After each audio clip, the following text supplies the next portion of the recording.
24-year-old male who came with complaints of transient and mild blurring of vision in his right eye, which was exaggerated particularly in the mornings and after a bout of strenuous exercise, which he gave a history of clear strenuous exercise of 2 hours in the morning and 2 hours in the evening.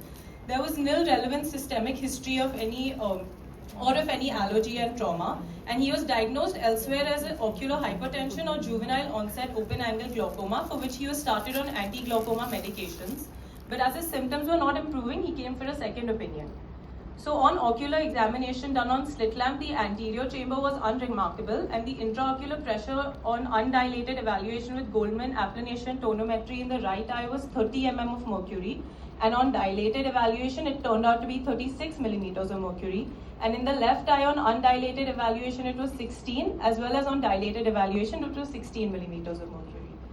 Coming to the slit lamp examination, as you can see, there were pigments that were noticed on the posterior capsule seen over here, as well as over here. And after that, we decided to proceed with gonioscopy examination. So in the right eye on an undilated gonioscopy evaluation, there was a wide angle till the ciliary body band, but there was posterior trabecular meshwork noticed in a grade 4 in all the angles, along with a concave iris configuration. And on dilatation, there were pigments present entirely over the posterior capsule. In the left eye as well, there was TM pigmentation till a grade 2, signifying asymmetric pigment deposition in both eyes. Coming to the posterior segment evaluation, the right eye, there was a significant cupping of 0.7 to 0.75:1, the ISNT rule being followed, as well as an RNFL defect that you can be seeing over here. And the left eye, the cup disc ratio was 0.6:1, the other findings being unremarkable.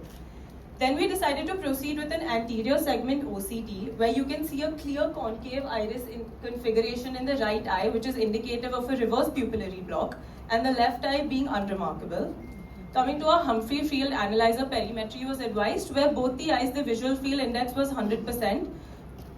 Hence, we wanted to corroborate our clinical findings of fundus evaluation with the OCT RNFL, where you can see a clear right-sided RNFL thinning of an 81 micrometer noticed, and the left eye being unremarkable, and the ISNT rule being clearly followed in the right eye.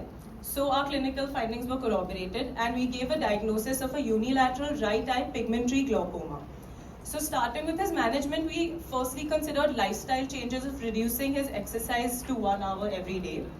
Then he was started on both eyes beta blockers elsewhere, which was continued, and started on prostaglandin analogs in the right eye. However, his pressures were not maintained despite that, and they continued to stay at 36 millimeters of mercury. So we added on a combination drug of alpha-2 adrenergic agonist with carbonic anhydrase inhibitor, and a peripheral YAG was done. Following which the IOP calculated was still seemed to be fluctuating within the range of around 24 to 30, which was not a target IOP. So we added in Rho kinase inhibitor and an oral carbonic anhydrase inhibitor. Lastly, to maintain his IOP at a stable level, he was advised right eye trabeculectomy with MMC, also considering his life expectancy was much longer, given his age of 24 years. So I would like, this is the image of the peripheral iridotomy. And coming to the discussion, so usually the anatomical significance is such that the anterior hyaloid membrane has a firm adhesion with the Wegert's ligament, which is what prevents the pigments from going to the posterior capsule. So it's hypothesized that there might be an anatomical defect which might cause the pigments to move to the posterior capsule. And in cases wherein pigmentary glaucoma, the classical triad, is not seen, posterior capsule pigmentation can be one of the significant findings that can be considered to come to the diagnosis.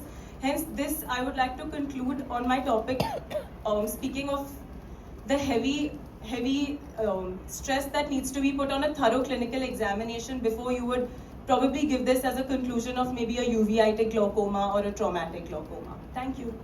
What's the relation between exercise and rise of pressure? So exercise has been proven to cause excessive release of pigments in case of pigmentary glaucoma, which causes excessive iris chafing of the posterior iris to the anterior lens capsule, causing further pigment dispersion. Which exercises in particular? In particular, it would be, as per the textbook, it says jarring exercises, so it would be specifically jumping or something that involves heavy movements, strong exercise, long movements. Any kind of MRI was done in this patient? No, ma'am. Thank you. Thank you.